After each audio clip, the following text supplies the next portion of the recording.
Hello, welcome to Brockwell Lane. This will be part 3 of my look at what do we want next from the manufacturers.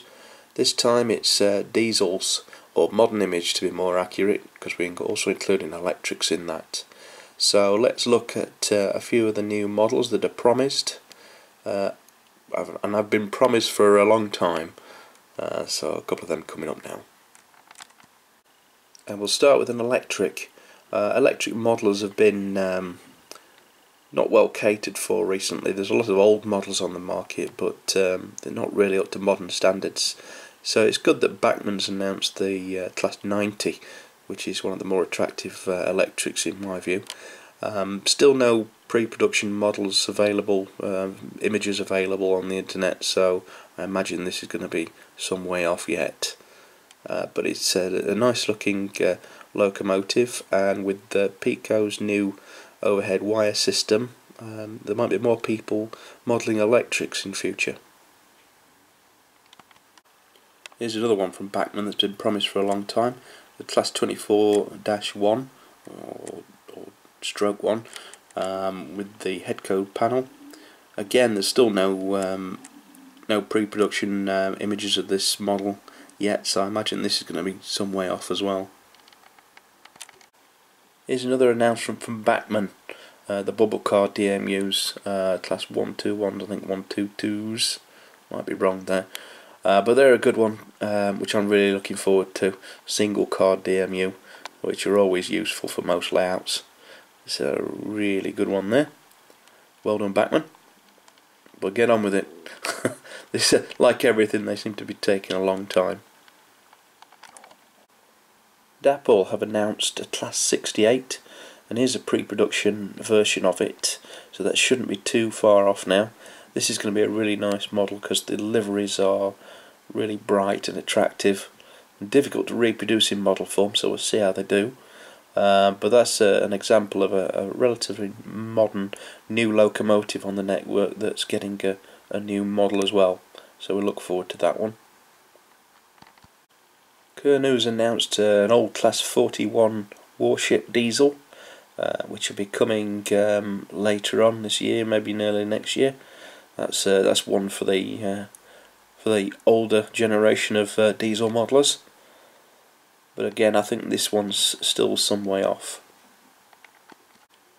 One of the most interesting and exciting new developments in diesel modelling in particular is Sutton Locomotive Works have released this Class 24. Now, I haven't got one myself, but I've looked on their website, and some of the features they got are far in advance of Bachmann and Hornby's, with the detail levels around the bogie areas, particularly in the cab detail.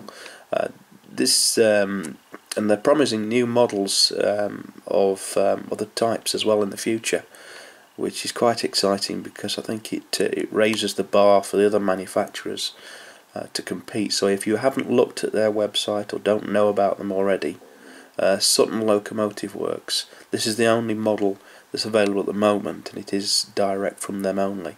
But have a look at some of their features that are not available elsewhere. They're not that expensive. Looking at the website, I think they'd be a lot more than they actually are. So they're worth considering for the future, and makes you wonder what they're going to do next. And if they're anything like this particular model, they could do anything. Any sort of locomotive type that other manufacturers currently do, because I think there's probably a market for them, because there's because it's a good step up in quality over the rest of them, and I think Bachmann and Hornby are going to have to improve their models in the future to compete with these. So what's still left to do in diesels and electric modelling? Well, this is one variation of a Class 20, which has never, as far as I know, been done in ready to run due to the changes DRS made to them, with the light clusters on the front and the boxes on the side and so on. But there's a lot of them around, and there's a lot of people I think would want to model one who haven't got the skills to buy conversion kits for the Bachmann model. So that's my first suggestion for a new, or sort of a new model, and that could be in any scale as well, N gauge, or O gauge as well. And it's been a long time since anybody's done an advanced passenger train, the production version I mean. Of course the prototype was released recently by Rapido Trains, a Canadian company, which I believe was very good, although I didn't have one myself. But Hornby did this one a few years, well, many years ago, 1970s I think it was, if not in early 80s. So there's probably room for one of these in model form. I particularly like to see one in N gauge actually. That might persuade me to go back to N. You never know. So that'd be a popular model I think to do again. As far as 00 is concerned, I'd like to see this done again, the Class 156, because I think the Hornby model's getting a bit tired now. It could do with modernising with new DCC features, modern lights and etc.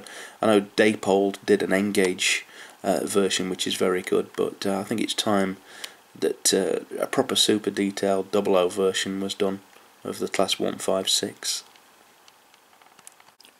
And here's a weird one that doesn't fit in any category. Not really a diesel, not really a steam engine, it's actually a gas turbine GT3.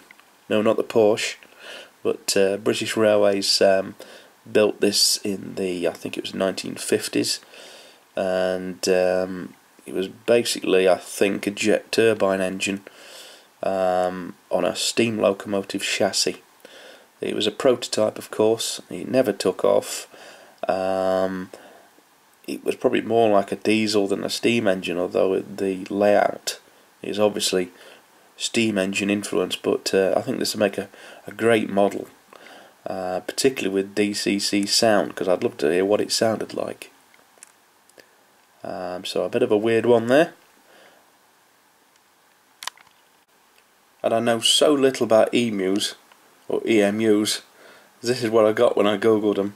So I'm going to have to leave this one up to somebody else. I know there's a number of electric multiple units that haven't been done in model form, but I'm not knowledgeable enough to name them, I'm afraid, so I'm going to have to leave that video to somebody else. And Hornby's 06 is probably due for an update as well. It was only ever really meant as a toy. I think it's got a scale electric motor in it.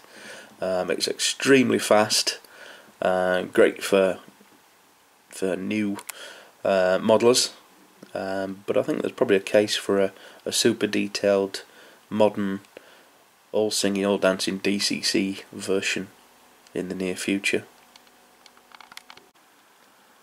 Just to end, I just think there's still room for some more super detailed models in the diesel and electric market. I'd like to see a better version of a Class 37, a high-end model, because I still don't think that even Bachmann's model is perfect in all areas. There's a big gap between the bogies and the main frame. The problems with the window area around the front as well. I just think it's time to up the game in the diesel and electric market. I think the possibility that Sutton Locomotive Works may do one in the future is an exciting prospect.